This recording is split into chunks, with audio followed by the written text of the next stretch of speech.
నేను ఈ కాంగ్రెస్ పార్టీని అడిగేది ఒకటే. ఇప్పుడే పెద్దలు మధుసూదనాచారి గారు చెప్పినట్టు రాజ్యాంగ రక్షకుడిగా పోజులు కొట్టే రాహుల్ గాంధీ నీకు ఉత్తరప్రదేశ్లోకి రానియకపోతేనేమో ఉక్రోషం వస్తున్నది. నేను ఉత్తరప్రదేశ్లో నిన్ను పర్యటించనీయకపోతే నేను ప్రతిపక్ష నాయకుడిని నన్నెందుకు తిరగనీయరు అంటున్నావు. మరి మేము ప్రజలు ఎన్నుకున్న నాయకులం కాదా? మేము ప్రజాప్రతినిధులం కాదా? మా మధుసూదనాచారి గారు శాసన మండలిలో ప్రతిపక్ష నాయకుడు కాదా? నీకే హోదా అయితే పార్లమెంట్లో ఉన్నదో మా మధుసూదనాచారి గారికి తెలంగాణలో అదే హోదా లేదా? మరి ఎందుకు ఇక్కడ గొంతు నొక్కుతున్నది నీ కాంగ్రెస్ ప్రభుత్వం? కొడంగల్ దళిత బిడ్డలు, కొడంగల్ గిరిజన బిడ్డలు ఎక్కడున్నావయ్యా రాహుల్ గాంధీ? నువ్వెందుకు వస్తలేవు మా దగ్గరికి?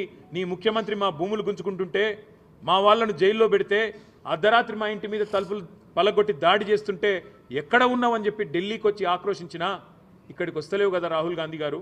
ఇదేనా మీరు చెప్పే స్వేచ్ఛ, సమానత్వం, సౌభ్రాతృత్వం? ఇదేనా మీరు మాట్లాడే రాజ్యాంగ రక్షణ అని రాహుల్ గాంధీ గారిని కూడా అడుగుతా ఉన్నా. దయచేసి చెప్పేదొకటి చేసేదొకటి అన్నట్టు కాకుండా డాక్టర్ బాబాసాహెబ్ రచించిన రాజ్యాంగం మీద కనీస జ్ఞానం, కనీస మర్యాద ఉన్న రాహుల్ గాంధీ గారు ఇకనైనా నీ కాంగ్రెస్ పార్టీకి, కాంగ్రెస్ ప్రభుత్వానికి హితోపదేశం చేయి.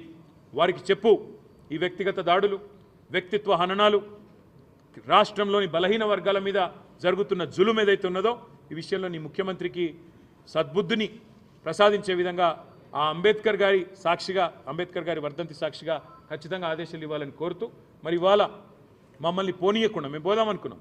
ఆ 125 అడుగుల నిడిగున్న డాక్టర్ బాబాసాహెబ్ విగ్రహం దగ్గర పోయి అవసరమైతే స్వయంగా మేమే చీపుర్లు బట్టి, ఈ ముఖ్యమంత్రి పట్టించుకుంటలేడు, ఈ ప్రభుత్వం పట్టించుకుంటలేదు, మేమే శుభ్రం చేద్దాం చీపుర్లు బట్టని మేము బయలుదేరుతుంటే మా అందరి ఇళ్ల ముంగట పోలీసులు, మా ఎమ్మెల్యేలు, మా నాయకులందరూ హౌస్ అరెస్ట్. ఇంతకంటే దౌర్భాగ్యం ఇంకోటి ఉంటుందా? నువ్వు పరిశుభ్రం చేయవు, నువ్వు పట్టించుకోవు, మమ్మల్ని ఈరోజు ఇక్కడ హౌస్ అరెస్ట్ చేస్తూ ఉన్నావు. మా తెలంగాణ భవన్, మా పార్టీ కేంద్ర కార్యాలయం, ఇక్కడ అంబేద్కర్ గారి వర్ధంతి కార్యక్రమం చేసుకుంటామంటే ఇలా మీరు బయటికి పోయి చూడొచ్చు. గేటు ముందా ఈరోజు దాదాపు ఒక 100 మంది పోలీసులు ఉన్నారు.